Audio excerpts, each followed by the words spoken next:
Hello, welcome back to Fire Essence Gaming. My name is Ben, and today we're continuing on with Suzerain 2.0. So last time out, we decided to fund the Ministry of Justice and create the Anti-Corruption Police, as well as went on a walk with our wife, and decided not to fund another regional investment plan because, I mean, yeah, we're pretty broke. So yeah, let's pick up here. It's set to Lockhaven, I guess. Let's see, so we're looking at discussion of changes to the tax system. So exciting. We were at the top floor of the Business Council building, which had a great view of the beautiful Lockhaven. I looked outside from the tall glass windows. The Markian Sea stretched as far as the eye could see, and it was dotted with many ships towards the horizon. They were mostly cargo ships, carrying precious goods in and out of Sordon. Tracing back the paths of the ships, I looked at the harbor. Lockhaven was home to one of the largest harbors in the entire continent. Many dockyard workers were loading or unloading the containers. Work never stopped here. The door opened. Simon, Mikhail, and Edith entered the meeting room. Mr. President. Mr. President, so nice to see you again. Good afternoon, Mr. President. Take a seat. Let's begin. Simon put down his bag on the table and started collecting his documents, while the others slowly took their seats. Mr. President, before we start, I'd like to mention some rumors that I heard. The Workers' Rights Act did not sit well with many business holders, especially the first section about minimum wages. I heard the same. This has caused these businesses to lose millions of rand just overnight. Unfortunate, really, especially during a session.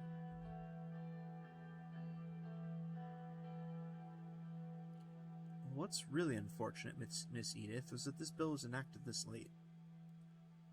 Neither of them responded. Yeah, so why would they care about the people? They just gotta protect their business interests. Simon waited patiently. Once everyone was ready, he adjusted his glasses. First of all, I would like to thank everyone here for their work on our tax system reform. We all know how complicated our current system is, and this work wouldn't be possible without you. He turned to me. The ultimate goal here is to end the recession. Before we move ahead and start formulating a plan, we need you to determine our direction, Mr. President. We have a few possibilities as a result of the work we've done so far. We can increase, maintain, or decrease taxes for large corporations. I believe some of us in the room have a few strong opinions about this. In parallel, we can increase, maintain, or decrease taxes for small and medium businesses. Well, let's start with large corporations, and we'll move on to small businesses. Well, what's the outcome if we increase taxes for large corporations? Simply put, if we increase taxes, we have more government budget to spend, which may come handy. On the other hand, it's not directly helping us revitalize the economy. Our government is already in debt. This might be a way to get out of that debt. I do believe there is one way to get out of recession. It's through the trade and economic contribution of large corporations. Increasing their taxes will churn them on you. I'll go a step further. Increasing your taxes will have disastrous results in making an enemy of them. Trust me, Mr. President, nobody wants to make an enemy of them. Let's go with that. Goes with both ways, Mr. Alvin. Of course. Well, what if we decrease taxes for large corporations? It's not an option at this point. Our state is broke. We're barely functioning with help of the taxes. We could balance it by increasing taxes in small businesses. I see. I'm not sure if that's a good idea with the current state of our economy. I think this is a viable idea. Upsetting the existing balance might be less than ideal. Me too. You'd have the group on your good side on top of solving your such crisis, Mr. President.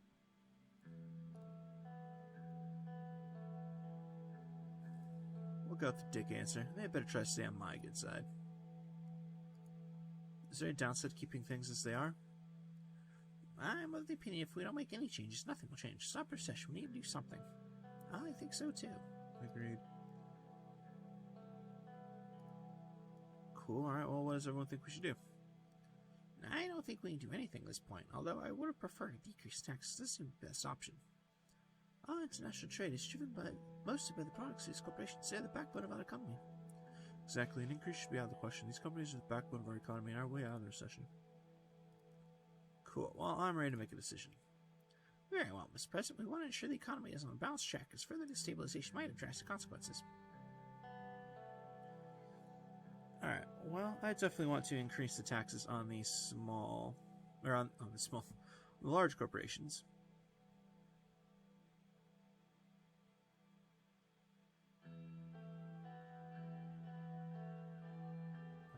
Oh wow, we're doing both right off the bat here, okay.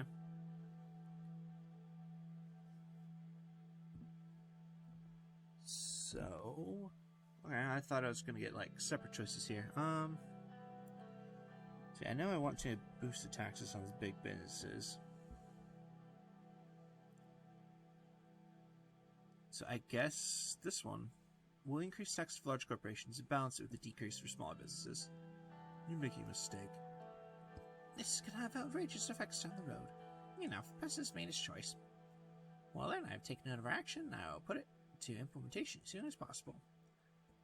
We'll be giving people some relief by enacting tax breaks for small and medium businesses, and there'll be an increase for large corporation taxes, which will help us sustain our balance. Simon organized a stack of papers he had in front and placed them back in his briefcase. Well then, thank you everyone, that'll be all for today. Good work. They left the meeting room. I decided to stay a bit longer. I went by the windows again and kept watching the sea in silence for some more time.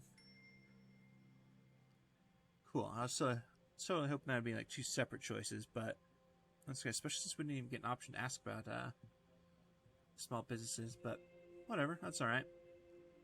Let's see, so we got a couple reports, a whole bunch of newspapers, and some country review updates.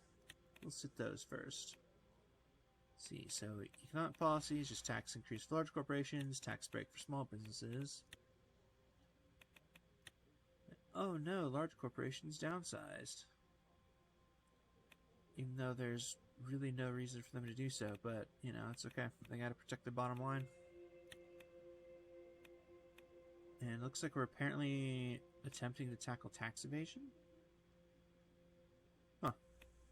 Interesting. Alright, I didn't know that was even a thing we were dealing with, but okay. And small businesses growing as a green situation. Fantastic. Alright. So yeah, let's check out the newspapers, because there's a whole bunch of them. So we got Sue from the Holsworth Post. First up is Holstrom, Immigration, a Threat to Swordland. Remus Holstrom, the deputy of the National Front Party, is raising alarm bells over relaxed immigration policies, citing potential harm to Swordland's societal and demographic fabric. His remarks reflecting growing concern about the impact of immigration on national identity and social cohesion. Holstrom warns of the risk of eroding traditional values, asserting that a robust immigration policy is key to preserving our cultural heritage and ensuring social stability. So he's just a racist. Cool beans. And tax cuts for small and medium corporations. In order to end the recession, the administration has announced new changes to the tax system. As per the information provided by the Ministry of Economy, the new changes include a tax cut of 10%, bringing a total of 25% for small and medium-sized corporations. President Rain has approved the tax reform, and the changes are expected to come into effect immediately. Cool. And there's the Economist, just bitching about taxing the large corporations. Large corporation tax increases are uncalled for. According to the information we've received, the administration has decided to increase taxes for large corporations by 10% to a total of a staggering 45%. And this comes as a part of the tax reforms to stop the recession. We've shown our analysis of the current economic situation many times, and the result is clear. Large corporations bring in more money to Swordland, and they are the reason the recession is not worse than it already is. This move serves only to weaken the backbone of our economy. We can't help but question President Rain's real intentions with this decision. I mean, the intention was to try to help out the people, not the businesses. Whatever. Anyway, luck given times, we've got two of them here. So, first up, Young Swords deny allegations. The Vice President of the Young Swords Cultural Centers made an announcement today denying having ties to terror attacks. I or our cultural organization pose no threat to the national security of Swordland or to any other foreign country or state, he said. We have not and do not plan on engaging in acts of terror or violence. He also denied that the murder of Bernard Sirks was working for the Young Swords, saying that the murderer was just a lost patriot who probably worked alone. The Vice President said he believes authorities misunderstood his expressed desire to be martyr for Swordland, which was written in the entrance of his office. The Young Swords is not a terrorist organization and will not bow down to fake accusations without any evidence, he said. Blaming whole organizations for the actions of an individual who is allegedly a member is absurd. And Toren Hill School wins award. The National School Rankings have announced the results for the 1955 school metrics. Surprisingly, in the category of primary and secondary education, the Toren Hill School has surpassed all others with the highest average results achieved in the student performance, discipline, facilities, hygiene, and staff happiness categories. The NSR committee gave an award to the principal. Education experts believe that the principal and head teachers excelled in taking responsibility for their duties, which led to better performance in many aspects. Upon closer inspection, one editorial team found out about how much delegation occurred in the staff that even included diligent teenagers to improve and maintain the operations of the school. Coolio. Alright. From the Radical, Red Youth calls for peace. Earlier today, Johann Gosmik, one of the leaders of the Red Youth, spoke to the public and condemned the opportunistic looting and violence taking place in cities across Swordland, saying it is not being done in the name of Bernard Circus. He denied terrorist allegations and condemned the attacks, saying the Red Youth has no connection to the violence. He accused the police of trying to sway the public opinion against socialism and legal millennialist groups such as the Red Youth.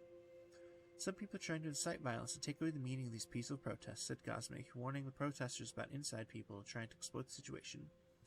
He also called for peace, saying that justified and meaningful protests have already lost their course and started benefiting a select group of people. Cool. And from Geopolitico, Smolak threatens new military incursions targeting BFF. Vasic President Viktor Smolak has threatened to launch military operations in northern Valen, close to the borders of Swordland and Lesbia, against the Bloonish rebel group, the BFF, which Rocklovitz considers to be a terrorist organization.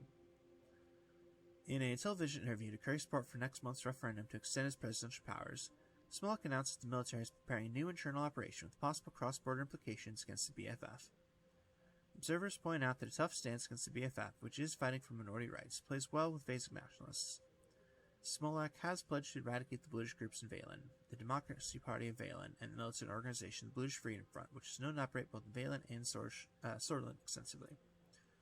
Such operations are fraught with military risks and the possibility of further exacerbating already tense tensions among neighbors, particularly with Swordland, due to the large number of Bloodish minority living close to the borders, as well as the Arcasia back Lesbia. Despite such risks, some analysts don't rule out such a military operation. Cool. Well, I guess we'll be dealing with that here soon. Alright, so let's check out some reports here. We got 3 of them. So first up is from Rumburg. Queen Beatrice Livingston calls Swordland a threat to world peace. Queen Beatrice Livingston appeared on TV to call Swordland not just a threat to peace in Eastern Maricopa, but a threat to peace in the entire world. She condemned the riots and police violence in Swordland, also expressing her worries about the direction Swordland is headed. She urged the Bergian army to secure the southern border, citing violent incidents in northern Swordland. Just stirring the pot here. I like it. Alright, next up from the ATO. ATO Economic Summit in Perla, Capitalism's diverse forms. The ATO has taken steps to strengthen its economic front by hosting a pivotal summit in Perla. The summit convened leaders and economic experts from ATO nations, setting the stage for a high-level discussion about the global economy. Central to the discourse were the divergent yet complementary economic ideologies of Arcasian capitalism and lesbian protectionism. Arcasian capitalism, marked by market-oriented reform policies, deregulation, and widespread privatization, has driven robust economic growth in many ATO nations. As per ATO's 1954 economic report, countries practicing this model have witnessed an average GDP growth rate of 9.7% over the past decade. Conversely, lesbian protectionism, with its strategic tariffs and trade barriers, has reinforced economic stability, with Lesbia recording an average inflation rate of just 1.8% during the same period. The summit recognized the potential synergy between these economic models, with discussions focusing on capitalizing on the strengths of both systems. The ultimate aim? To strike a balance between fostering a competitive economic environment and protecting domestic interests from foreign competition. In this endeavor, the ATO is strategically positioning itself to counter CSP's expansion strategies while preserving the diverse forms of capitalism within its member nations. Interesting. Alright, and from Vulcan, Gruny Rural Development Plan nears completion. The Gruny Rural Development Plan, a brainchild of Rural Development Minister Gus Manger, is nearing completion in Holsword. This strategy aims to revitalize the rural economy, fortify food security, and enhance the regional economy of Gruny. The upcoming presentation of the finalized plan marks a significant milestone in the evolution of Swordland's rural development agenda. I hope so, because we put off, the Environmental Act thing for Gus's little project, so hopefully it gets that on our table here soon. But anyway, let's head to Gelsord for a briefing on L1 railway construction issues. Fantastic. The L1 railway construction created the perfect opportunity to visit the Green Technological Nerve Center of Swordland. Dozens of electrical engineers from the city were part of the electrification upgrade of the rail track. The main purpose of our visit was to solve construction issues that began to endanger the deadline. The Gelsord Research Council was very willing to let us use their facilities because the rectors were pleased by the increase of the education funding. Simon looked a little more stressed than usual. Gus was also here to find solutions. He eyed me for a while. There was also a message of support from the Mayor of Anarcha, Curtinless, who was grateful for the L1 investments. We scheduled the project to finish in late 1955, but I have concerns about the construction due to progress being slower than expected. I expect some issues even before we start this. This corporation is full of fossils who don't know how to solve problems reactively. The SSC reported that they have been slowed down due to several areas on the way to Gilsword having potential for landslides that could endanger the workers. My argument is that they should have known about it. Do we have a case of project mismanagement? Well, that is my theory, because they knew about the zones the track passes by. The old SSC construction managers think they're untouchable and that they have no obligations. Well, one of the important issues is their construction management team. The other could be the outdated construction methods which require more manpower, but we aren't sure if that contributes to the issue. State-owned corporations like them never really receive performance penalties, and that's why they're incompetent and lack responsibility.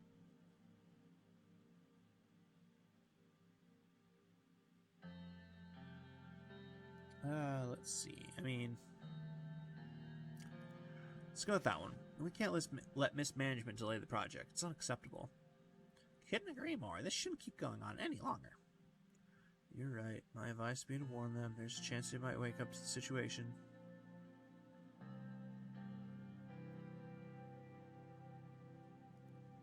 Yeah, the state owns the SSC. They can't retaliate and bite off the ant feeds them. I don't expect them to bite back, but maybe they can further slow the construction by protesting. Simon took a deep breath and continued. One way or another, we have to solve this issue. This can lead to real complications down the line otherwise. We can either give the construction managers more money, warn them, or replace them. I say we replace them with more competent managers. It should help resolve this resources being handled inefficiently.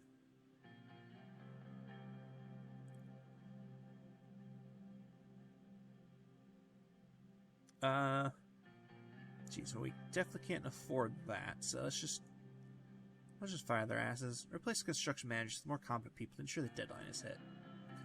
Yeah, it's good to see the failures and rewarded and punished. We will find more competent people through our networks.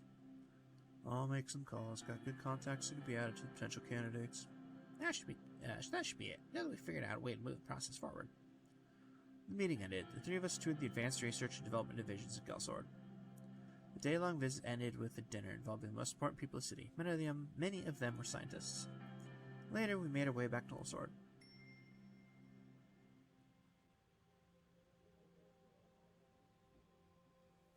Awesome.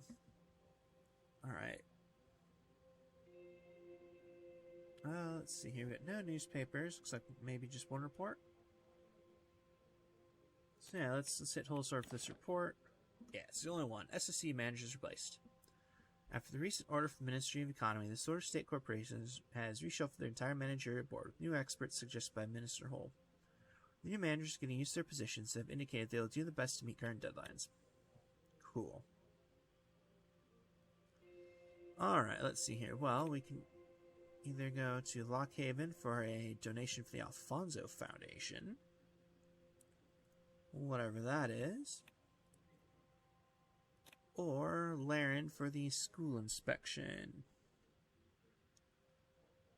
You know what? This one's always kind of interesting. So let's do this first. As part of the planned program, we arrived in Laren to visit middle school.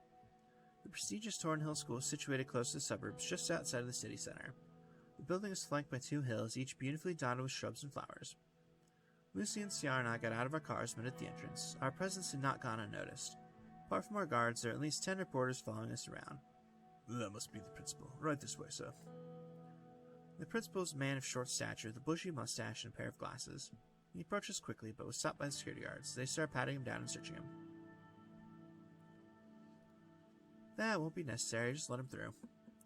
Mr. President, it's such an honor to meet with you. When he shook hands, I turned around and smiled for the cameras. Reporters instantly snapped a few photos. Gotta get our popularity up, Brent. Welcome to our humble school. Sorry about the security guards. It's a necessity. Standard procedure. You know the drill. Excellent. You must be Mr. Gallard. That was a weird response to that. It's a pleasure to meet you. And Miss Walder, so good of you to come all the way out here. Thank you. At the entrance, the school's motto was inscribed on the wall in giant letters. In Stratton Cesare Aginicar Avgarenia in Tolla Almeragvoltena in Tollus Mexis. I'm never going to figure that out. Education is the premise of progress in all societies and all families. We walked through the gates. There are many students lined up in front of the stairs in the main building. That's new. As we entered, the students started singing the national anthem. The president proudly looked at them. Marvelous, my dear students. After the anthem finished, all the students immediately snapped to attention and turned to me. It looks more like a military institution than a school. Exactly. That's what we pride ourselves on. Discipline is the utmost importance in our school. We need more educated people, not soldiers. On that we are aligned. I can assure you that our students are very well educated. In fact, our school is one of the top 10 middle schools in all of Sultan. Now we watch the students take this daily student oath, which is not creepy at all. A boy and a girl went up to the stage and grabbed the microphones. The students turned to them. I am a sword. My strength lies in my blood. I respect our elders. I'll protect the young. My life belongs to Suzerain now and it belongs to forever. I always follow the guiding light of Colonel Saul and the great swords. A murderous coloring veteran sister. We'll be polite. I nodded at the kids. Words to remember. What? Nobody remembers it if they graduate. If you follow me, we'll take a look at one of our classrooms. Through the hallways, we made our way to classroom 7A. As soon as I entered, the whole classroom rose up and snapped to attention. Sit down, please. The students sat down. The same boy and girl walked up to us. And these are the top students of our top class. This here is my son. The boy came before me and saluted me like a military officer. Tell Mr. President what you want to be. Mr. President, I want to be a general, sir. I'm ready to sacrifice myself for my country and you, sir. That's definitely kind of creepy. This kid's like, I don't know, 12? Yeah, I'll do whatever I can to not let that happen. Thank you, sir. The principal squeezed his son's shoulders, and the boy looked up and smiled at his father. He patted him on the back and sent him off to his seat. The cameras flashed. This is simply ridiculous. You're raising soldiers here, not students. I am so sorry. I'll immediately perform disciplinary actions. How does beating the kids fix your problem? Oh my. Alright. How about you, young lady? What do you think about this? She is our top student in this school. Her excellent grades are I didn't ask you. She bent down and gently addressed the young student. What do you think about your school? Just between us girls. I'm sick of having to knit and sew while the boys study science and chemistry. I'm smarter than all of them. Why do I have to take these stupid handicraft classes? Shush, do you know you're talking? Shut up, let her speak. Sarah's presence had emboldened the girl. She went on.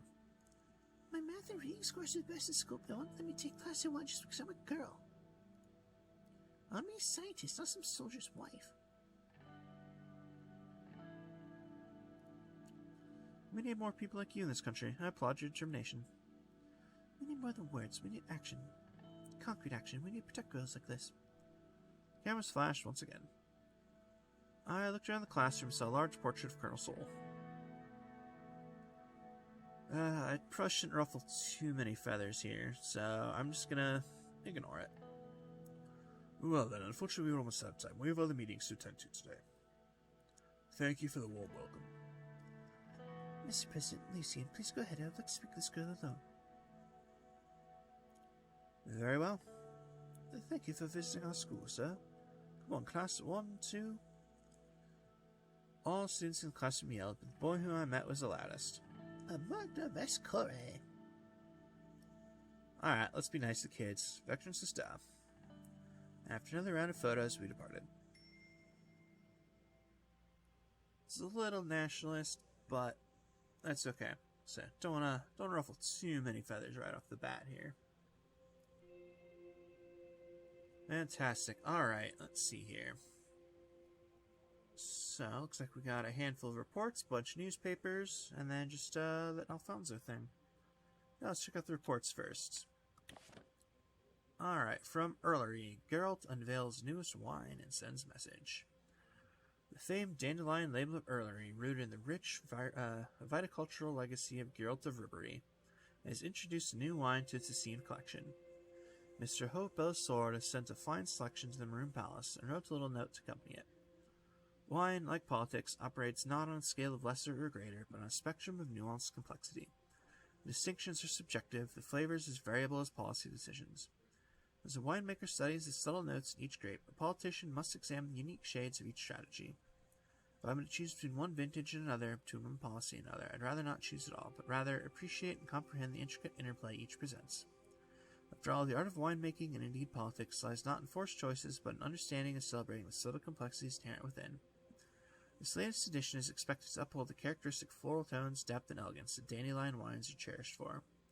Wine connoisseurs and industry experts await the opportunity to savor this new vintage, and its potential influence on the Scottish wine industry is a topic of considerable interest. I'm not sure how interesting that was, but I do like the Witcher reference here. Alright, from Cantonin Security Pact. CSP advocates dissolution of Meftium ITZ, whatever that means. The CSP has called for the dissolution of the Meftium International Trade Zone. Okay, that makes sense. The strategic location in Moreland territory and complemented by a strategically vital port has been the joint venture of Rizian, Moreland, Lespian, and Vogson state corporations since the pre-revolutionary era. Yet the recent ascension of Alma Sultana to the premiership of Morella has sparked a seismic shift in this arrangement. With staunch backing from Vogson, Prime Minister Sultana has declared intentions to nationalize the mines and port, a move that potentially upends the status quo and alters the trajectory of the region's economic future. This move directly challenges the interests of Rizian royal gold, and by extension King Ramos Torres of Rizia. The announcement drew immediate attention from Lespia's President Alvarez, an ATO stalwart, who firmly expressed his commitment to maintaining the current free market practices, heightening the tension between the two blocs. Coolio. Yep, and we're back to that one. Awesome, alright. So yeah, let's check out the newspapers here. So, we got two from Whole Sword Post. President visits school in Laren. The middle school in Laren received a special visit from President Rain and Minister of Education, Mrs. Walda. Students and staff at Toren Hill School, one of the 5 most prestigious schools in East Swordland, welcomed the special visitors on Thursday morning. President Rain had expressed his wish to visit the successful Toren Hill School and spent the morning talking with staff and students, joining with lessons, hosting questions and answer sessions with the students. Through this visit, Toren Hill is delighted to have had an opportunity to represent the fantastic job that all staff members have been doing. Jeez. It's harder to read than it should have been. Alright, the Assembly talked about prayer language. Today, Kazara Keemner, the leader of the NFP, has proposed a Swordfish Prayer Language Act to the Assembly. The proposed bill aims to standardize the language of prayer to Swordish in the entirety of Swordland. Prayer language has always been a controversial topic, as most religious ceremonies in the Berger region, where most of the Bluish population resides, conduct their prayers in Bluish. The proposals caused heated discussions between the Bluish MPs and NFPs, with the Mansoon Leak, the leader of the independent MPs, leaving Assembly in protest. I mean, that's just more racist nonsense, so we'll more than likely veto that bill whenever it shows up. Alright, from Swordland Today, a new star in Geralt's Wine Sky. The revered dandelion label from earlier introduces a new wine carrying forward the rich viticultural legacy of Geralt of Rubery. Wine enthusiasts and critics alike eagerly anticipate the debut of this new vintage, expected to carry the hallmark floral tones and elegance synonymous with dandelion wines. Beyond the pleasure of the palate, this latest edition is expected to inject a fresh dynamism into the Swordfish wine industry, further solidifying our nation's standing in the world of wine. Cool. At least that was a much less annoying report than the other one. Alright, from Economists, balanced energy prices. Energy prices in Swordland have remained remarkably stable over the last quarter, a positive sign for our economy. With a marginal increase of 0.8%, the stability in energy prices demonstrates the resilience of our domestic energy sector amidst global market uncertainties. This stable trend offers predictability for both businesses and consumers, fostering a conducive environment for steady economic growth. Fantastic. And Geopolitica, this one's definitely brand new. Markazian PMC is accused of sowing discord in eastern China. In a striking turn of events, Kinal has accused Markazian private military companies, namely Cerberus International and Palantir Security Solutions, of destabilizing eastern China. The allegations suggest these PMCs are resorting to piracy and unauthorized resource extraction, potentially violating international norms and regulations being upheld by ex-EC nations, such as Selena, Notoshima, Fenkao, and more. The serious nature of these accusations not only stoke regional tensions, but also raise fundamental questions about the role and accountability of PMCs on the global stage. If validated, these activities could represent a significant review of AN laws, prompting a broader dialogue on the regulation of PMCs. To be fair, PMCs probably should be regulated quite heavily, but that's alright. Alright, so it looks like the only other thing left here is... The Alfonso Foundation asks for a donation. The Alfonso Foundation, known for its philanthropic efforts, is launching an expansive fundraising campaign asking for donations. The mission at heart is twofold: addressing the homelessness crisis and battling income inequality in our society. Let's see. Not entirely sure what I should do with this one.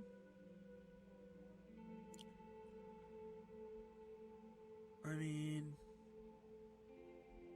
my guess is we should probably go ahead and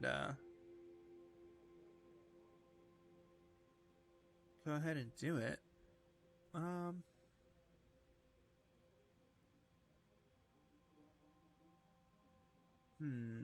That's a tough one because we only have one wealth.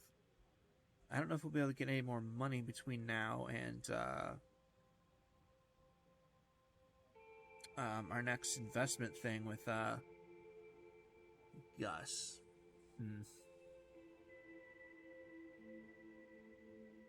Let's see, that's a tough one.